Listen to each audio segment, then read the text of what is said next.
Mesdames, Messieurs, bonjour. Au micro de Radio Shalom Charles Lugassi, voici notre bulletin d'information. Le Premier ministre du Canada, M. Stephen Harper, a été choisi comme personnalité de l'année par le Jewish Tribune pour son leadership exceptionnel dans la défense et le soutien de l'État d'Israël et du peuple juif à travers le monde. Le Jewish Tribune a poursuivi en disant qu'ici, comme à l'étranger, le Canada a été guidé par la clairvoyance du Premier ministre Harper. Il est un exemple, dit-il, à suivre dans le combat contre l'antisémitisme sous toutes ses formes, dont l'antisionisme.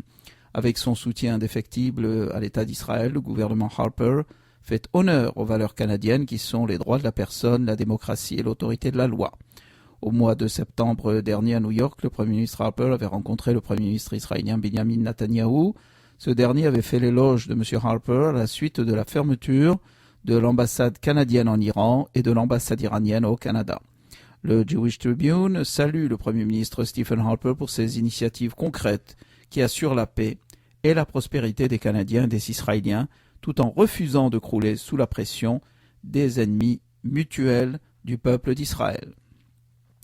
À Montréal maintenant, les docteurs Michael Malus et Hartley Stern ont été nommés personnalités de la semaine par le quotidien La Presse et Radio-Canada. En effet, l'hôpital général juif aurait trouvé la solution pour désengorger son urgence, soit une clinique sans rendez-vous. Ainsi, chaque jour, environ une quarantaine de personnes qui se présentent à l'urgence sont redirigées vers ce centre universitaire sans rendez-vous. Aussitôt, un téléavertisseur est remis aux patients pour leur éviter les longues files d'attente. On leur propose même de prendre note de leur numéro de portable afin de les rappeler quand leur tour viendra. Environ 30 médecins se relaient dans ce groupe de médecine familiale 365 jours par année. Le docteur Michael Malus, directeur de la clinique, a expliqué que l'an dernier, cette clinique avait accueilli presque autant de patients que l'urgence, soit 40 000 contre 50 000 pour l'urgence.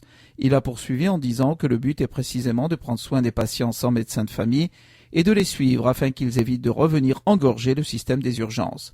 Cette clinique compte des spécialistes, des infirmières ainsi que du personnel spécialisé, autrefois réservé aux médecins. Le Dr Hartley Stern est convaincu qu'il est en train d'écrire une page d'histoire en innovant grâce à des approches inédites qui sauront créer des précédents dont les autres hôpitaux pourront s'inspirer. Le président de l'Ordre des dentistes du Québec, le Dr Barry Dolman, s'est dit extrêmement préoccupé par les observations entendues lors de son dernier voyage à Paris sur la situation de ses collègues français. M. Dolman, qui a été élu à la tête de l'ordre professionnel en novembre 2011 et qui rentre d'un congrès à Paris, a affirmé qu'un grand nombre de dentistes juifs français étaient désireux de venir s'établir à Montréal.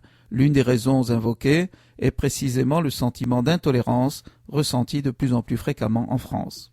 M. Dolman a déclaré qu'il a dû répondre aux questions classiques sur les moyens de venir s'établir au Québec, notamment la question des synagogues, l'éducation juive, l'accès à la nourriture cachère, mais aussi sur les questions relatives au niveau de tolérance prévalant au Québec envers les minorités religieuses. Il a affirmé que ces dentistes juifs français étaient à l'aise financièrement, mais inquiets au sujet de l'avenir de leurs enfants. M. Dolman, qui pratique depuis 37 ans, a été élu à la tête de l'ordre pour un mandat de 4 ans par la majorité des 4700 membres de l'Ordre des dentistes du Québec. Rappelons enfin qu'il existe des accords entre la France et le Québec pour faciliter la venue des professionnels au Québec.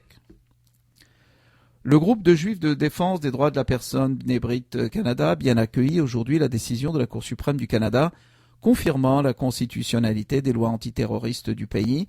L'organisation souligne en particulier la décision selon laquelle la définition du terrorisme dans la législation n'est pas trop large, elle permet plutôt l'expression non violente des points de vue politiques, religieux et idéologiques. Le PDG de Bnei Brit Canada, M. Frank Diamond, a déclaré les mots suivants. Il a dit, comme organisation, nous avons été au premier plan des demandes de réponse efficaces à la menace qui rend tous les Canadiens vulnérables, pas seulement la communauté juive. À l'étranger, l'une des 3 écoles juives de Bruxelles compterait changer d'emplacement suite aux préoccupations des parents quant à la sécurité de l'emplacement actuel. Située sur le boulevard Poincaré près de la station Midi-Train, l'école juive Maïmonide de Bruxelles a subi dans les 2 dernières années des baisses de fréquentation en bonne partie imputables à la détérioration des environs.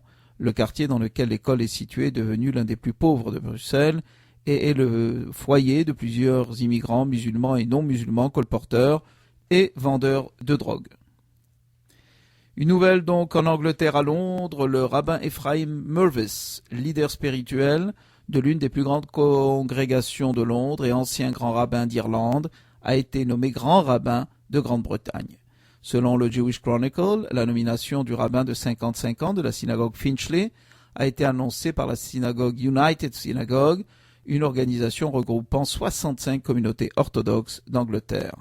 Ayant également les qualifications de Shohet, de Mohel et de Cantor, le rabbin Mervis sera le 11e grand rabbin d'Angleterre, succédant ainsi au grand rabbin Jonathan Sacks, qui était en poste depuis 1991. Dans son discours, à la convention annuelle de Hanouka, le chef de cabinet de la Maison-Blanche, M.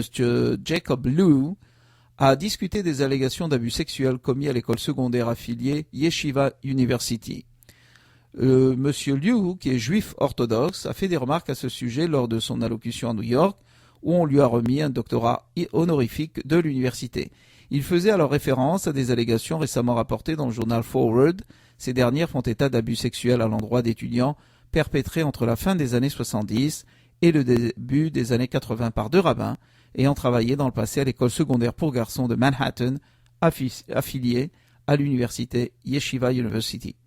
M. Lew, qui est considéré comme un candidat de premier plan à la nomination du prochain secrétaire au Trésor des États-Unis, a consacré seulement 1 minute à la question d'abus sexuels lors de son allocution. L'adoption de la loi au Parlement allemand pour protéger la circoncision masculine à des fins religieuses a eu lieu, comme par hasard, durant Hanouka. Les opposants de la loi risquent cependant de contester la législation. Faire face à des peurs et à des menaces à l'identité nationale et religieuse demeurera un défi sur un continent marqué par des défis historiques d'expansion et d'intégration. Le débat sur la circoncision, une épreuve de démocratie et de tolérance religieuse, est loin d'avoir pris fin en Europe.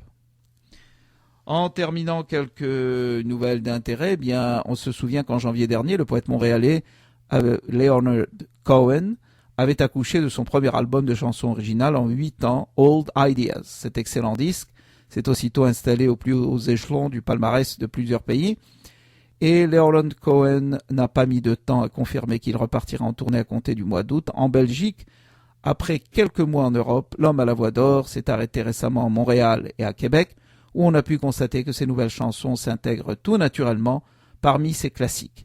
Il ne faudrait surtout pas s'étonner que l'artiste de 78 ans en ait encore pour 2 bonnes années à donner ce spectacle d'exception sur les scènes du monde.